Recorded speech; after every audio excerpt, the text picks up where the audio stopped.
Hello everyone, কেমন আছো তোমরা সবাই? জন্মাষ্টমীর জন্য বেশ কিছুদিন নিরামিষ খাওয়া হয়েছিল বলে আর মা কালকে চলে যাবে বলে ভাবলাম যে আজকে একটু মাংস নিয়ে আসা যাক। তো নিয়ে এসেছিলাম চিকেন।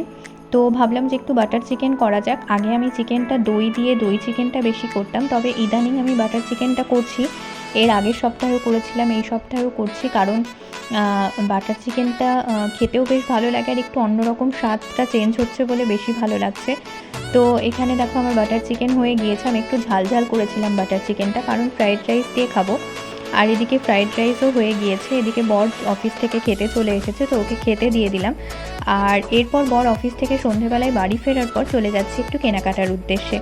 আসলে বাঙালিদের কেনাকাটার তো বিশেষ করে মেয়েদের একদিন যাবে দেখতে, একদিন যাবে কিনতে। তো সেই জন্য ভাবলাম টুকটাক করে একটু বেরিয়ে একটু জিনিসগুলো দেখা যাক, কেনা যাক, যাই হোক না কেন। তো আমি ভেবেছিলাম যে এবার পুজোয় গ্লাস টিস্যু নেব। আর এখানে দেখো প্রতীক্ষার আর 44 দিন লেখা আছে। তো এই ক্লাবের সামনে থেকে যখনই যাই এখানে বেশ লেখা থাকে। আর এই যে চলে এসেছি মান্যগড়ে কাজ হচ্ছিল। তো এখানে আমার এই শাড়িটা বেশ পছন্দ হয়েছে। আমি গ্লাস টিস্যু নেওয়ার উদ্দেশ্যে অ্যাকচুয়ালি গিয়েছিলাম। তো আমার এমনিতে মানে মালদায় যত শাড়ি কেনা সব কিছু আমি একটা দিদির কাছ থেকে নিই, একটা দিয়াশ্রী বুটিক নামে ওই দিদির কাছ থেকে আমি সব শাড়ি নিই। তো ইদানিং মনে হলো যে না, একটু দেখে আসি।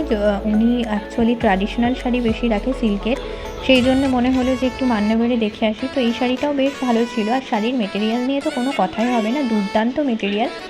মানে আর শাড়িটা শুধু আমার মানে এই কারণেই যে ওনাদের কাছে কালেকশান একেবারেই কম, মানে গ্লাস টিস্যুর দুটো মাত্র শাড়ি ছিল ওনাদের কাছে।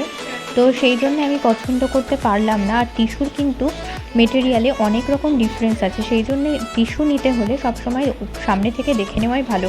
যেমন ওনারাই আমাকে দেখালেন, তো 4 রকমের আমি মেটেরিয়াল দেখলাম টিস্যুর মধ্যে। এটা ছিল গ্লাস টিস্যু। এই মেটেরিয়ালটা মানে দুর্দান্ত, যতটা বলা হবে ততটাই কম, এতটাই ভালো ছিল। তো শাড়িটা আমাকে পরিয়ে দেখিয়ে দিলেন।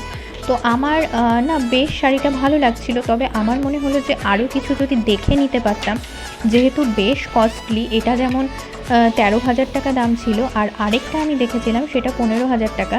তো এত কস্টলি সে একটা শাড়ি নেব শুধুমাত্র দুটো শাড়ি দেখে, সেই জন্য মনে হলো যে মানে মেয়েদের তো বলে না যে মন ভরে না। তো এখানে আরও শাড়ি কিছু আমি দেখে নিচ্ছিলাম, তবে এগুলোর মেটেরিয়ালটা আমার অতটা পছন্দ হচ্ছিল না। তো এখানে ওনারা আমাকে বললেন যে তুমি নিজেই শাড়ি চুজ করো, দেখে নাও। তো আমি এখান থেকে একটা পিঙ্ক শাড়ি বের করেছিলাম, ওটাও টিস্যুর। এটাই ছিল মানে 15,000-এর।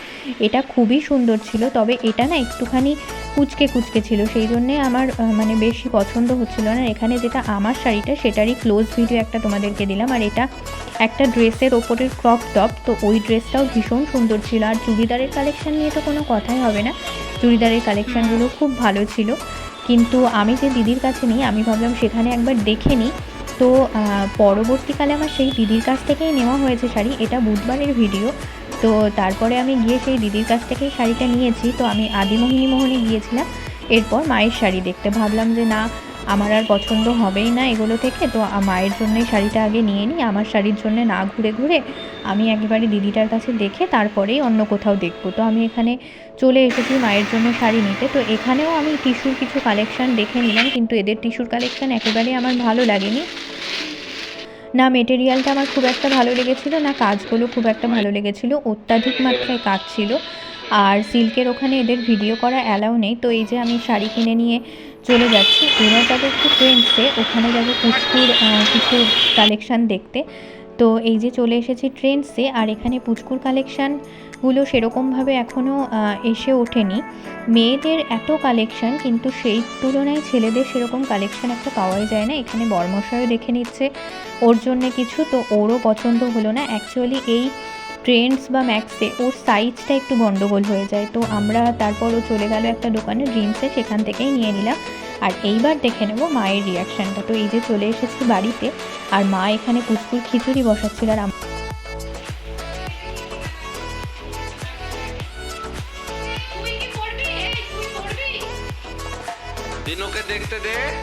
তো পুচকু ওখানে খুব টানাটানি করছিল শাড়িটা নিয়ে, দেখতে দিচ্ছিল না। সেই জন্য ঘরে এসে মাকে বললাম যে তুমি একবার দেখে নাও কেমন লাগছে।